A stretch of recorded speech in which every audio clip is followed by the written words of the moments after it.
Ya, ini rumahnya Pak Rianto, anaknya Ibu Wati. Jadi Ibu Wati itu tuh yang pakai jilbab itu. Nah itu Ibu Wati, si pemilik rumah. Nah, Dusun Petung ini terletak di 7 km dari puncak Merapi. Salah satu zon penghasil susu sapi terbesar di Kabupaten Sleman. Dan dulu di sini sebagai desa wisata juga. Nah, kenapa ada tulang sapi dipasang di depan? Itu karena sebagai simbol dari kemakmuran dari dusun sini. Satu rumah itu rata-rata mempunyai sapi antara 5 sampai 20 sapi. Termasuk rumah ini punya 10 sapi, dirangkai setelah terbakar oleh awan panas. Dirangkai dari ke-10 sapi itu hanya bisa jadi 2 ekor ini aja yang bisa dirangkai. Kalau yang lainnya sampai hangus terbakar oleh awan panas. Ya, kita foto berempat. Ibu-ibu dulu, kita foto dulu. Bapak-bapaknya yang foto. Iya, siap. Mungkin sayang. Anita hamil. Wes saksi kok. Ya. Agak geser ke kanan dikit biar nanti kalau di video agak miring. Oh ya, yes. Nah. Ya. Foto evakuasi korban manusia. Ini dia. Ini adalah foto real, foto nyata kejadian waktu itu. Jadi ini ada 2 orang relawan membawa 2 korban manusia yang sudah terkena awan panas. Baru terkena awan panas saja, belum lahar panas. Dengan background rumah-rumah yang terbakar. Nah, kalau kita lihat relawan ini berjalannya di pondasi pagar atau pondasi rumah, karena si sang relawan ini tidak berani berjalan di jalan yang semestinya yang di sini, karena di sini masih banyak abu, ditakutkan abu itu masih sangat panas. Termasuk dusun sini baru terkena awan panasnya saja, belum lahar panas. Jadi karena kejadiannya waktu itu malam hari, jam 12:05 dini hari, kalau kita lihat dari kejauhan, dusun ini tuh seperti hujan api. Karena pasir-pasir yang jatuh di sini itu masih berupa bara api. Ini apa ini? Ini abu vulkanik juga. Ini difoto di sekitar Tugu Jogja. Karena dekat dengan kamera, dengan lensa, makanya abunya kelihatan besar-besar. Ini Jogja loh. Sebagai bukti dan saksi matinya di dusun sini ada jam bukti erupsi di situ. Jam itu posisi terbakar pas kejadian tanggal 5 November 2010, jamnya jam 12:05 dini hari. Inilah letusan yang paling dahsyat. Nah, di jam itu nanti bisa kita raba. Di sini ada pasir-pasir yang menempel di bodi jam. Ini bukti bahwa di sini hujan pasir dan pasirnya masih sangat panas sehingga dia bisa menempel di bodi jam yang terbuat dari plastik. Secara logika seharusnya jam dinding itu tidak ada pasir sebanyak ini karena kan di dalam sana. Nah, kalau awan panas terkena ke tubuh manusia, seperti foto yang kita lihat di depan tadi, itu nanti efeknya kulit manusianya itu akan terlepas, daging yang di bawah kulit itu gosong, cuman yang di dalam masih mentah. Seperti kalau kita goreng ayam terlalu besar apinya.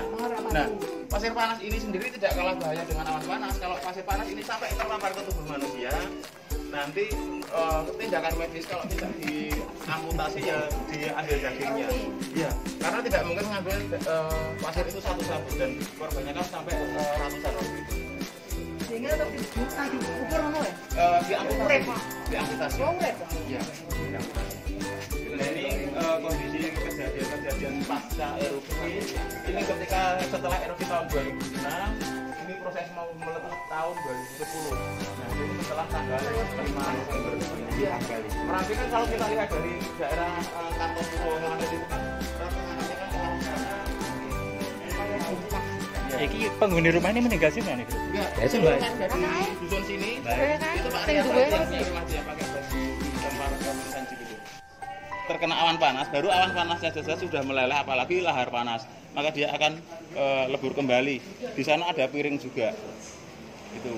Nah, foto-foto inilah yang saya sampaikan di mobil tadi, yang bernama Dusun Kaliadem, yang jaraknya sekitar 4 km dari puncak Merapi, sama jaraknya dengan Kinaharjo 4 km dari puncak Merapi. Untuk sementara ini karena Merapi kondisinya masih siaga, kita kalau ke sana terlalu beresiko, apalagi kondisi mendung seperti ini kita tidak bisa melihat puncaknya karena erupsi Merapi itu tidak seperti gunung-gunung berapi yang lain, dia hanya melelehkan material panas ke arah bawah seperti itu contohnya. Jadi secara visual kita harus bisa melihat kalau kita pengen mendekat, karena ini tidak mendekat, mohon maaf nanti kita tidak berkunjung ke Dusun Kaliadem atau di Banker Kaliadem. Nah, ini kondisi seperti ini, inilah kejadian ketika tahun 2006. Banker Kaliademnya seperti itu. Nah, banker itu didesain untuk berlindung dari awan panas, bukan dari lahar panas. Tapi kan saya ke sana masih? Ya masih, memang masih. Ketika tahun 2006, banker ini tertimbun oleh lahar panas dan ada 2 orang korban relawan yang meninggal di dalam banker.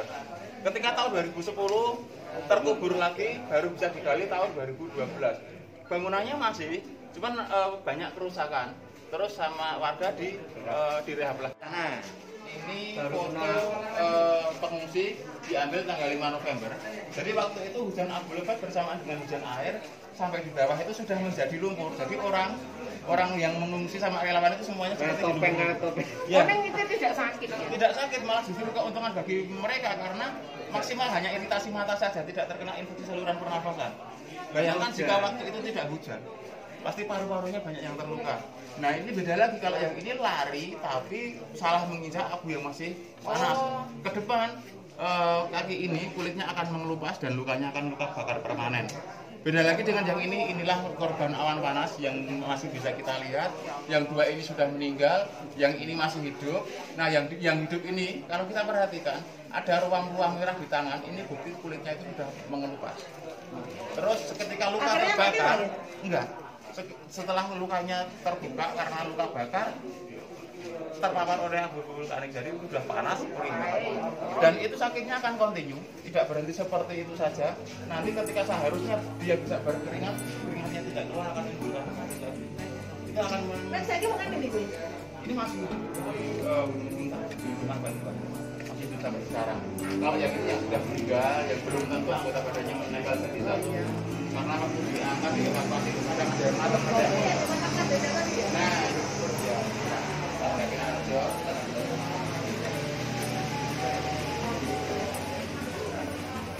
jadi museum ini terbentuk juga dari faktor tidak sengajaan kalau saya bilang.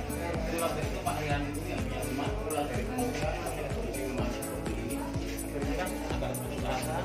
Terus perang itu tangganya itu menimbulkan dibilangnya mana yang masuk dari kabel ternyata nggak ada semua. Tidak ada yang pakai semua. Jadi hanya ditata di lantai-lantai sini saja. Nah, lama-kelamaan banyak sekali pengunjung ke sini tertarik dengan kondisi peninggalan pasca erupsi.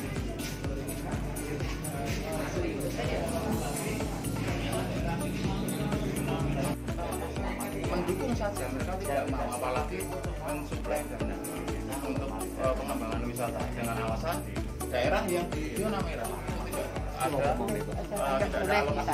Maunya apa itu? Mas, maunya Kompor ya? apa mas ini? Mini kompo. Mini kompo. Warga bergerak sendiri. Jadi ini pendapatannya juga dianu warga. Ini kalau dari rakyat. Ini pendapatannya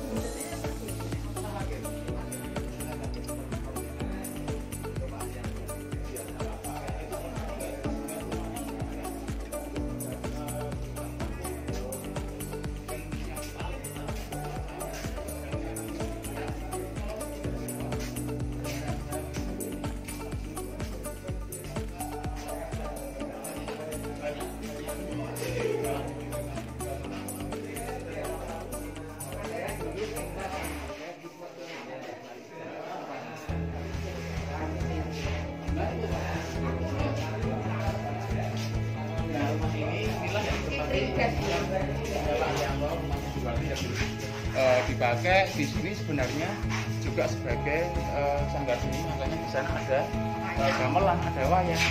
Yaitu tadi karena desa wisata dikedepankan keseniannya juga. RT itu waktu itu sanggar seni, kebetulan di rumah ini sanggar seni. Semua ya, cuma tinggal sprintnya saja. Asli. Iya mas, ini wis anyar asli. Ya, ini baru, ini peninggalan. Ya. Itu juga peninggalan. Banyak yang baru karena itu yang namanya kain itu. Ya. Ini kayu. Oh yang di atas itu. Inilah pengganti Mbah Marijan sebagai distribusi di Merapi. Ini anak nomor 3 dari Mbah Marijan. Kebetulan anak lelakinya beda ya hanya ini karena distribusi Merapi itu memang harus laki-laki. Harus laki-laki, tidak boleh perempuan. Ini foto-foto Mbah Marijan kesehariannya seperti ini, nyapu. Ini kebetulan sangat kebetulan. Pas meditasi bisa foto. Pas kebetulan biasanya Mbah Marijan kalau pas meditasi seperti itu tidak mau. Ini kebetulan. Nah, dan di sampingnya ini adalah masjidnya Mbah Marijan yang dibangun dari bawah lagi dengan Ini yang lama, Ini yang lama erupsi. Setelah erupsi pertama tanggal 26 Oktober hanya separuh bening-beningnya saja. Tapi setelah erupsi yang tanggal 5 November 2010 juga. Bahkan rumah bangunan itu tinggal tembok Karena jaraknya antara rumah yang ada dengan puncak Merapi hanya sekitar berapa 4 kilo?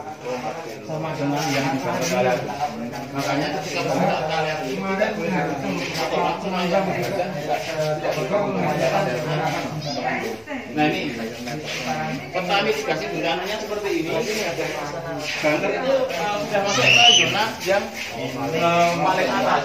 Dulu pertama kali tidak boleh orang berkumpul atau orang harus dievakuasi itu 5 km memulihkan dari puncak Merapi.